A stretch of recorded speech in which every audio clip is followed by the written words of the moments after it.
Olá, cara aluno, olá, cara aluna, tudo bem? Tudo tranquilo com vocês? Sejam muito bem-vindos ao Para Passar no Enem, curso de Física que vai ajudar você a aprender mais, a dominar esse assunto e a melhorar aí a sua nota em relação à prova do Enem e, claro, também em outros vestibulares. Essa primeira aula, nós vamos falar um pouquinho das relações de grandezas na física. Grandezas escalares, grandezas vetoriais. Além disso, nós vamos falar um pouquinho de notação científica. E também falaremos da relação de ordem de grandeza. A física, pessoal, ela é uma ciência que estuda tudo que está à nossa volta. Ela parte da observação da natureza, mas com um requisito especial. Ela utiliza da linguagem matemática para descrever os fenômenos naturais, criando hipóteses, leis, verificando o que acontece na natureza. E é por causa dessa linguagem matemática que a gente precisa fazer um estudo muito mais preciso, conhecer de verdade quais são as ferramentas e quais são os elementos essenciais para conseguir compreender a física. Nós vamos falar um pouquinho, então, das grandezas físicas. Uma grandeza física está relacionada à unidade matemática que eu vou utilizar para medir alguma coisa, certo? A física fala de tudo aquilo que está na natureza e pode ser medido. E aí, quando eu falo de algo que eu vou medir, eu vou pensar exatamente nessa característica. Com isso, pessoal, nós vamos falar um pouquinho para você dessa ideia, né, de grandezas.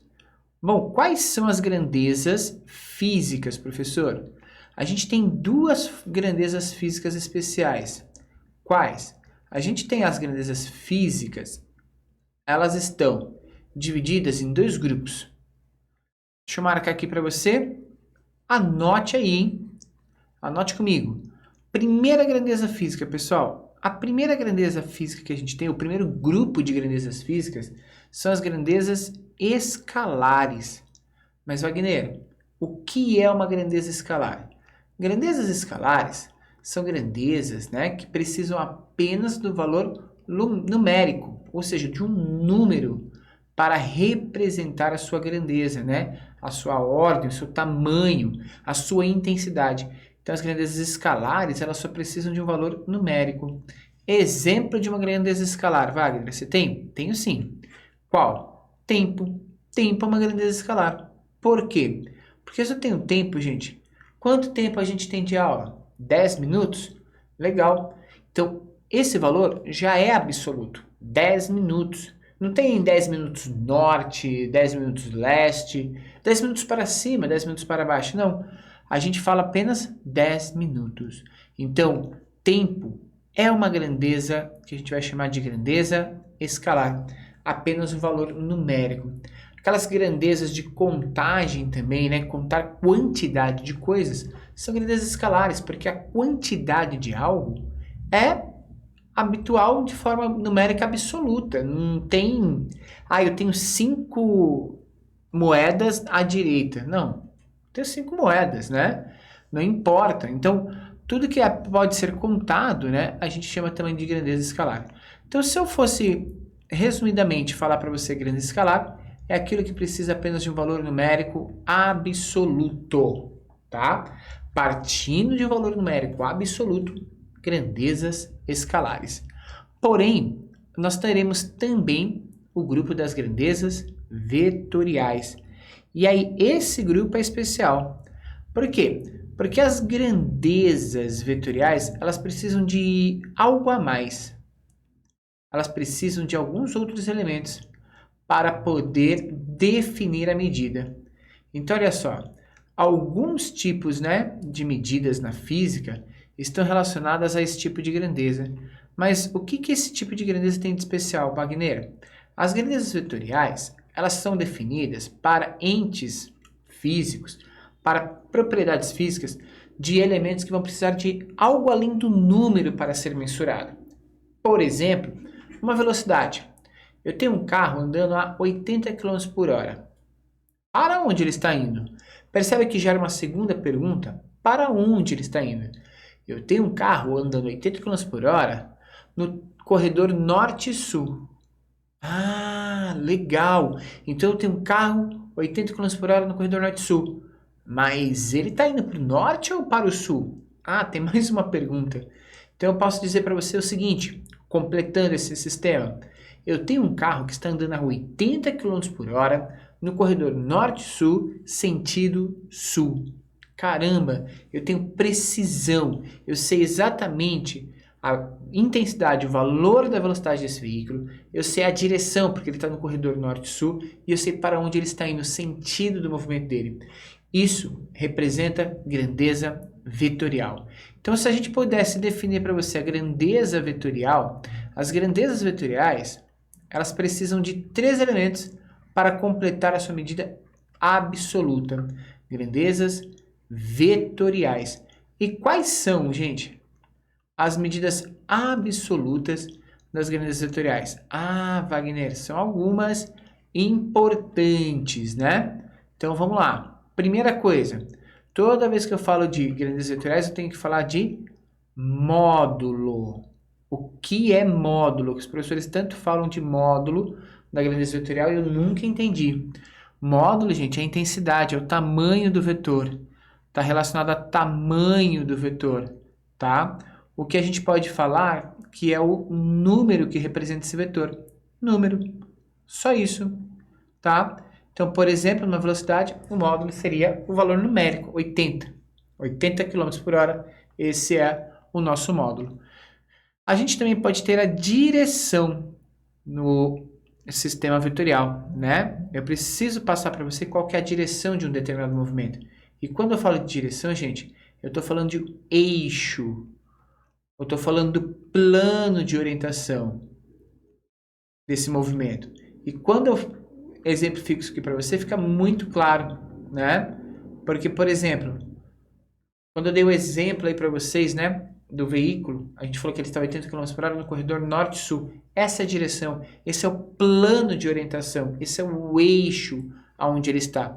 Então a gente sempre vai exemplificar por isso. E por fim, claro, o sentido, né? O sentido desse movimento. O sentido do movimento, eu poderia definir para você que é para onde vai, né? Para onde aponta esse vetor.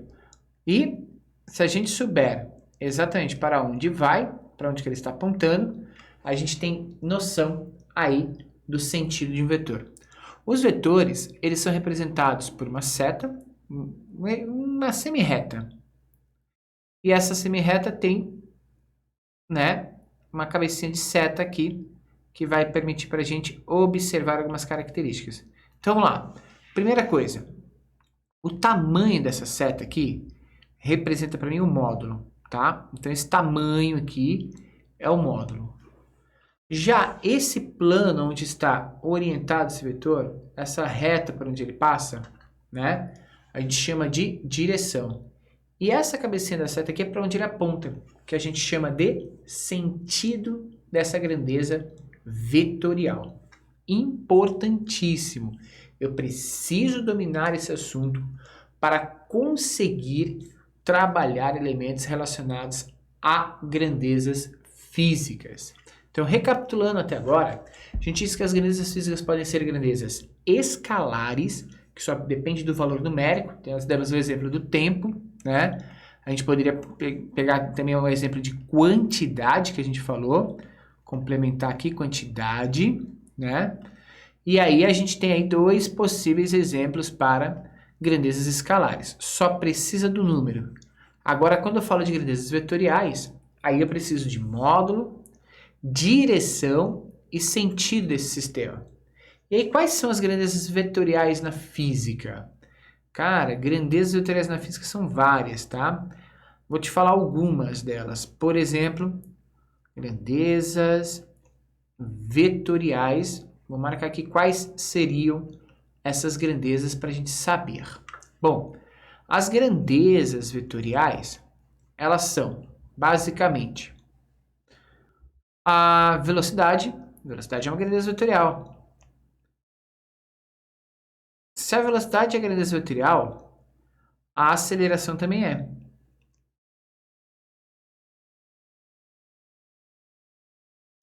Deslocamento,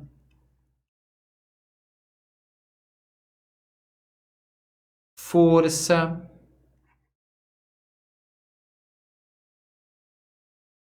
campo elétrico, entre outras. Então a gente tem aqui algumas das grandezas chamadas de grandezas vetoriais. E perceba que quando eu trago para você essa relação de grandezas vetoriais, a gente está falando de uma imensa quantidade de elementos que sempre aparecem nas nossas provas. E se eu falo dessa grande intensidade, dessa grande quantidade de elementos que apareceram na nossa prova, gente, tem N possibilidades da gente desenvolver aí esses cálculos, né? Então, vamos pensar o seguinte comigo. Tá, Wagner, estou entendendo. Então, o que a gente precisa aprender em relação a essas grandezas? Primeira coisa, a trabalhar com elas, a desenvolvê-las matematicamente. Então, a gente vai falar nesse exato momento de uma relação que a gente vai chamar de soma de vetores, ok? Por quê? Porque eu posso ter problemas físicos onde a gente tenha mais do que um vetor envolvido. E aí, se eu tenho mais do que um vetor envolvido, eu preciso aprender a somar vetores dentro desse sistema, tá? Então, vamos falar um pouquinho da soma vetorial, soma de vetores dentro de um sistema físico. Vem comigo, volta aqui para a lousa. Então, como que a gente faz, né? Como que a gente relaciona a soma de vetores num sistema físico, num sistema que envolva grandezas físicas? Gente, bom, primeiramente, a gente vai pensar nos vetores, tá? O vetor é uma seta, né? Uma semisseta. Aqui uma setinha. E ele vai ser representado, gente, por uma setinha. E ele vai ter um nome. Por exemplo, vetor A. Sempre com uma setinha em cima apontando para a direita. Para representar que esse A representa vetor A. Eu posso colocar no final desse vetor um vetor B. Eu vou colocar aqui um vetor B. E lá a mesma coisa, né? B com a setinha apontando para a direita. Pessoal, perceba, como que a gente pode somar dois vetores? Para somar dois vetores é simples. Eu pego o primeiro vetor, coloco ele aqui. Pego o segundo vetor, coloco ele aqui no final do primeiro. É como se eu estivesse dando uma sequência no sistema. Como, por exemplo, um deslocamento. Eu me desloco até aqui, depois dou sequência a esse deslocamento. Pessoal, essa distância percorrida entre o primeiro vetor e o último vetor, apontando exatamente na direção que eles estão, é o que a gente vai chamar de soma vetorial. Então, olha só. A distância entre o início do primeiro vetor e o final do segundo vetor, esse daqui é o que a gente chama de vetor soma, certo? E aqui seria a soma do vetor A com o vetor B. Perceba que esses vetores que eu estou dando para vocês, eles estão no mesmo...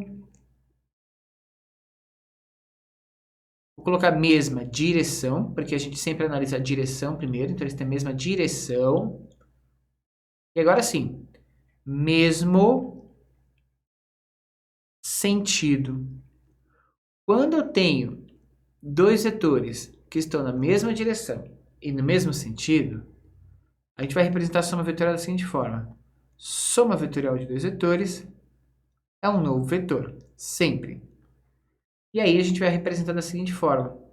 Para somar o valor numérico, a gente sai da grandeza vetorial e vem para a grandeza escalar. E quando eles estão no mesmo sentido, a soma escalar e a soma vetorial acabam sendo iguais. Então a gente vai fazer exatamente a soma deste sistema. A mais B, tá? A gente soma esses dois elementos. Perfeito? Então, dados dois vetores, duas grandezas vetoriais que estejam na mesma direção e no mesmo sentido, a gente vai somar esses dois vetores. Perfeito? Vamos em frente, pessoal, porque a gente continua falando de somar vetores, né? Só que agora a gente vai somar vetores da seguinte forma.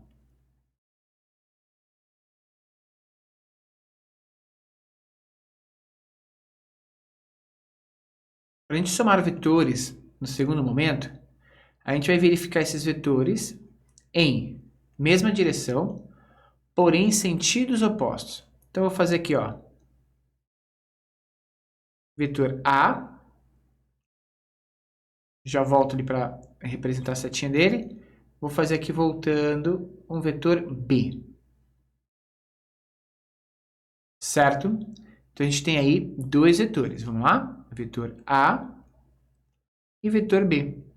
Legal. Perceba que eles estão na mesma direção, porém em sentidos opostos. Vou até marcar aqui embaixo já. Mesma direção, sentidos. Opa, sentidos opostos, ok? Então a gente tem exatamente esta situação. Quando tem dois vetores que estão na mesma direção em sentidos opostos, para somar esses vetores, eu vou fazer a mesma regrinha, gente. Vou pegar o primeiro vetor,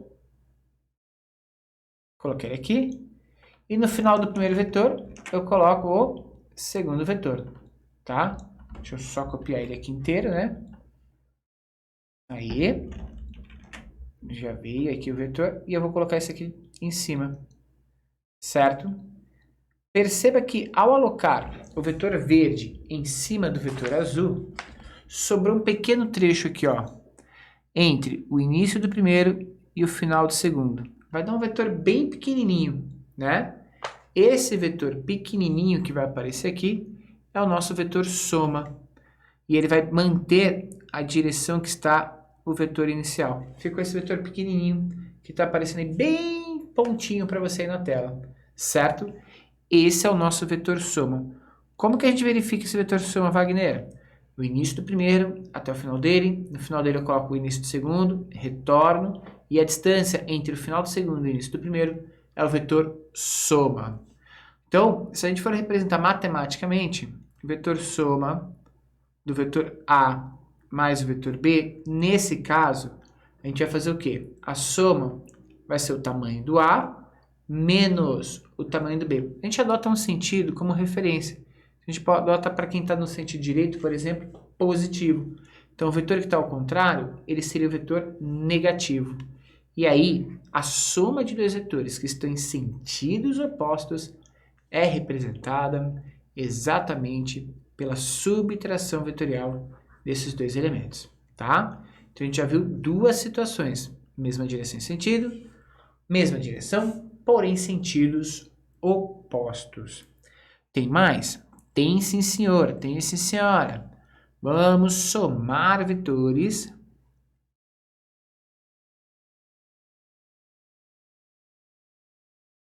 Só que nesse caso, gente, nessa soma de vetores, esses vetores agora, eles são de um terceiro tipo. Eles estão no terceiro grupo. Eles são vetores que são perpendiculares. Então, eu tenho o vetor A. Vou fazer um vetor mais bonitinho aqui para você, que você merece, hein? Vetor A. E no final ali a gente vai fazer o vetor B. Ah, agora sim. Vetor A e vetor B. Quando a gente tem dois vetores que são perpendiculares, ou seja, eles formam entre si um ângulo de 90 graus, aí a gente vai representar esses vetores da seguinte forma, pessoal. A gente vai pegar o primeiro, no final do primeiro, a gente vai colocar o segundo. Então, eu só vou copiar, colocar o segundo no final do primeiro, ok? Aí cabe aquela mesma relação que a gente fez nos anteriores. Qual que é? Fazer o caminho do primeiro, né, até o segundo. E aí a gente vai fazer esse caminho aqui. Vamos ver se eu consigo desenhar. Ah, ficou legal. A gente tem esse vetor e esse vetor aqui é o nosso vetor soma. Esse caso aqui aconteceu quando os vetores são perpendiculares. O que é perpendicular, professor? Eles formam 90 graus, tá? Então, quando eu tenho um vetor que, em relação ao outro, forma 90 graus, a gente fala que eles são perpendiculares. Então, a soma vetorial desses dois vetores, A mais B, percebe que nunca deixa de ser soma vetorial. Mas nesse caso, gente, como aqui é um ângulo de 90 graus, formou aí pra gente um triângulo retângulo. E para a gente descobrir esse cara aqui, que seria a nossa hipotenusa desse triângulo, a gente vai fazer Pitágoras. A ao quadrado mais B ao quadrado. Então, para somar vetores que são perpendiculares entre si, a gente vai fazer Pitágoras, ok? Então, a gente tem a representação dos vetores ali e também a soma entre eles, aí no caso de perpendicularidade, certo? Legal, hein? Que bacana. E tem um último caso, pessoal, que é muito importante para a gente também, de soma de vetores. Somar vetores, o último caso aqui, somar vetores. E quando eu falo de somar vetores nesse último caso, eu estou falando de somar vetores com ângulos quaisquer, né? Então, eu posso ter dois vetores em si, que o ângulo deles são ângulos quaisquer. Por exemplo, deixa eu fazer um vetor bonitinho aqui para você. Aí, eu tenho o vetor A e eu tenho o vetor B. Certo? Então, a gente vai ter dois vetores aí quaisquer, A e B. Como que eu faço a soma vetorial entre eles, Wagner? Mesmo jeito de sempre. Pega o primeiro, no final do primeiro, põe o segundo. Vou só colocar aqui para baixo, aqui para baixo. E aí, o vetor resultante será o quê? O vetor que se forma entre eles, tá? A linha que se forma entre eles. Parece, nesse caso, que é 90 graus, mas não é. E aí, eu preciso descobrir que ângulo é esse, o ângulo alfa. E aí sim, pessoal, se eu conheço quem é o ângulo alfa, né, e normalmente o exercício me dá, para a gente fazer a soma vetorial de dois triângulos quaisquer, a gente vai utilizar uma lei que chama lei do cosseno, que é o seguinte: S ao quadrado é igual a ao quadrado mais B ao quadrado mais 2AB vezes o cosseno de alfa. E aí a gente consegue calcular a soma dos vetores a partir dessa leizinha aqui, tá? Então é importantíssimo, de novo, para você saber calcular os vetores a partir dessa soma vetorial, ok? Então a gente viu aqui, nessa aula, a soma desses vetores, como que a gente trabalha cada qual dessas somas. Isso é importante dentro das grandezas que a gente chama de grandezas vetoriais, ok? Para a gente continuar aqui a nossa conversa, eu vou falar um pouquinho para você de notação científica. Então a gente vai transitar agora de soma de vetores para o estudo sobre as notações científicas. Por quê? Porque a física, ela vai trabalhar com aquilo que é micro, muito pequeno, e aquilo que é macro. E muitas vezes a gente tem que relacionar essas duas grandezas. E representar alguma coisa que é macro, por exemplo, a massa da Terra, a massa do Sol, é muito difícil você representar por valor numérico decimal, por extenso. A mesma coisa seria para a gente pegar a massa de um elétron, ou a velocidade da luz, ou alguma outra grandeza, que seja muito grande ou muito pequena. Então, a gente precisa trabalhar com notação científica. O que é a notação científica, gente? A gente vai escrever os números a partir de uma base exponencial, que é a base 10. Eu vou trazer você aqui para a lousa, só estou colocando o nome aqui do tema, para a gente começar a discutir. Aqui a aula é feita para você, dentro de tudo que a gente pode entregar de melhor. Então, olha só, notação científica. Para escrever um número em notação científica, a gente pega esse número, tá? Vezes 10 elevado a 1 expoente. Isso é descrever o número em notação científica. Porém, tem regrinhas, tá? Qual é a regrinha para escrever qualquer número em notação científica, Wagner? Esse A aqui, esse A, ele tem que ser menor do que 10, mas ele tem que ser maior do que 1. Maior ou igual, tá? Agora, menor não pode ser igual. Não posso ser igual a 10, não posso ter uma dezena. Posso ser 9,9999, mas nunca 10, ok? E aí eu vou estar escrevendo o número em notação científica. Um exemplo aqui para vocês entenderem é a velocidade da luz. A velocidade da luz no vácuo, gente, a velocidade da luz, ela é 300 milhões de metros por segundo. Olha como que é difícil escrever esse número dessa forma. Então, como que eu faço? Eu vou pegar o último número aqui, ó, que é o 3, vou fazer vezes 10.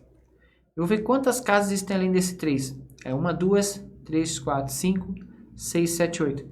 Então é 3 vezes 10 oitava metros por segundo. Essa é a velocidade da luz. Olha que interessante. 3 vezes 10 oitava metros por segundo. Até a velocidade da luz ela tem uma representação especial.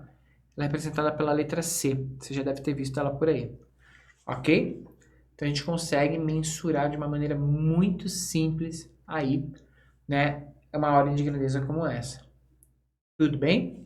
A mesma coisa aconteceria, né, para a gente pegar aqui a carga elementar.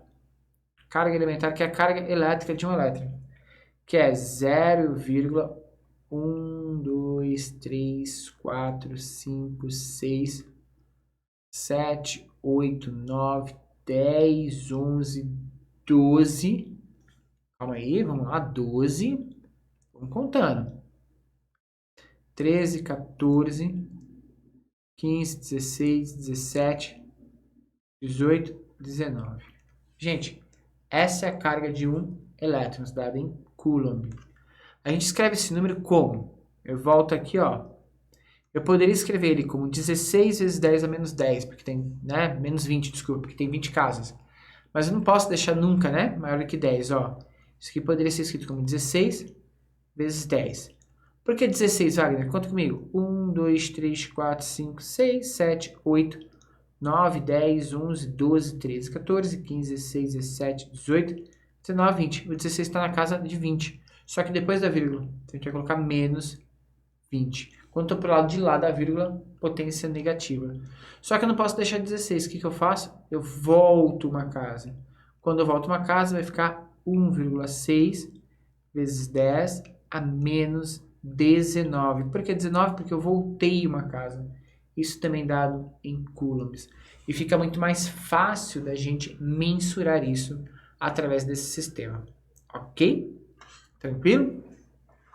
Então a gente tem aí a possibilidade, né, de calcular aí elementos micro e macro. A gente vai aprender no decorrer do curso como equacionar esse tipo de modelo, esse tipo de sistema, tá? Então fica tranquilo que a gente vai entender um pouquinho aí como que a gente equaciona, tá? Último tema da nossa aula de hoje é a gente falar de ordem de grandeza. O que é ordem de grandeza, pessoal? A ordem de grandeza é verificar, né, de certa forma, qual que é a relação, o tamanho ou o valor que melhor representa uma determinada grandeza, tá? Então a gente tem essa possibilidade de verificar, né, como que se daria a relação dentro dessa compactação de determinar. Eu poderia escrever o seguinte: ordem de grandeza é a expressão da potência de 10 mais próxima a determinada medida. Então, ordem de grandeza é a expressão da potência de 10 mais próxima de uma determinada medida. Fica simples de escrever assim, né? Até colei aqui do livro para poder pegar aqui uma frase que fosse mais pertinente, né? Então, é a expressão, vamos marcar aí, é a expressão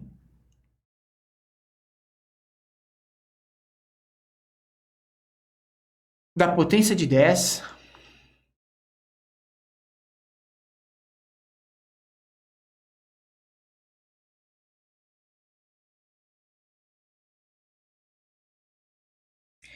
que é mais próxima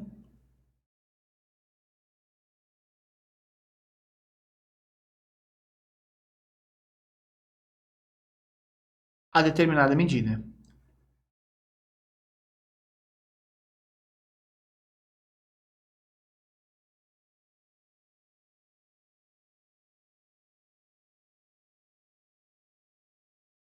Certo? Então seria mais ou menos a gente verificar dentro desse formato. Então se esse número, né, na potência de 10, por exemplo, eu tenho A vezes 10 elevado a N. Aí a gente tem a seguinte relação, pessoal. Se esse A, em módulo, tá? Não me importa aí o sinal dele nesse caso. Mas se ele for maior ou igual a 1, porém menor do que a raiz de 10, ok?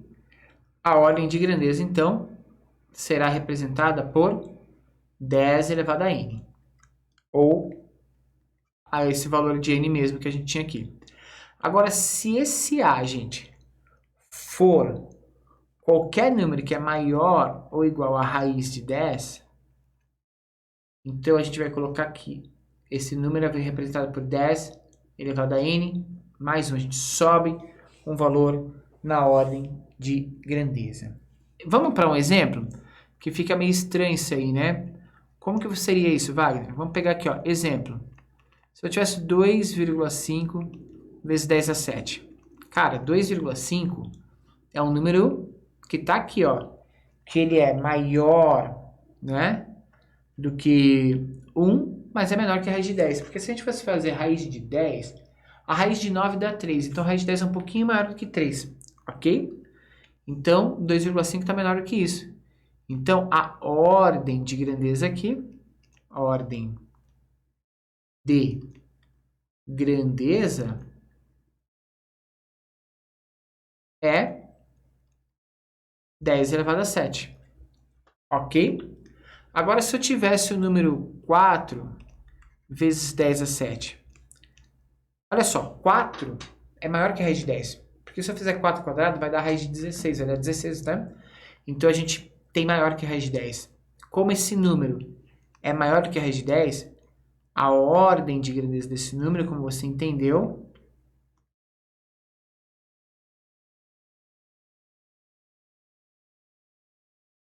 é 10 elevado a n, e o nosso n é a potência que a gente tem natural, mais 1, então vai ficar 10 à oitava. Perceba, então, que tem uma relação ali com qual é a ordem de grandeza. Isso é importante para a gente equacionar algumas coisas relacionadas a esse tipo de sistema. Pessoal, nessa aula a gente viu, então, o que são grandezas físicas escalares e vetoriais. Fizemos um percurso aí pela soma de vetores. E agora, no finalzinho da aula, nós entendemos um pouquinho do que é notação científica e, claro, como estabelecer e analisar as ordens de grandeza. Essa base matemática, essa linguagem matemática, vai ajudar muita gente a construir aí os degraus que a gente precisa para entender e compreender os conceitos de física. No final dessa aula, ou aqui embaixo na descrição, você vai encontrar um PDF com exercícios para você praticar e compreender um pouco mais desse raciocínio matemático inicial, mas essencial, muito preciso para que a gente aprenda física para valer. Espero que você tenha gostado dessa aula, que você tenha curtido. Se você curtiu, compartilhe esse vídeo, entregue esse vídeo para o maior número de pessoas possível, deixa like, deixa aí gostei, envia para os seus amigos. Gente, façam com que esse vídeo chegue a mais pessoas para que a gente consiga entregar um conteúdo de qualidade para todos aqueles que realmente querem aprender física e querem aqui, ó, passar no Enem. Um grande abraço para vocês, muito obrigado por essa aula e, gente, até a próxima, que a gente vai falar um pouquinho sobre movimento retilíneo e uniforme. Não deixe de assistir na próxima semana, segunda aula de física, aqui no Exatas Agora Vai. Valeu, um abraço, até a próxima, tchau, tchau!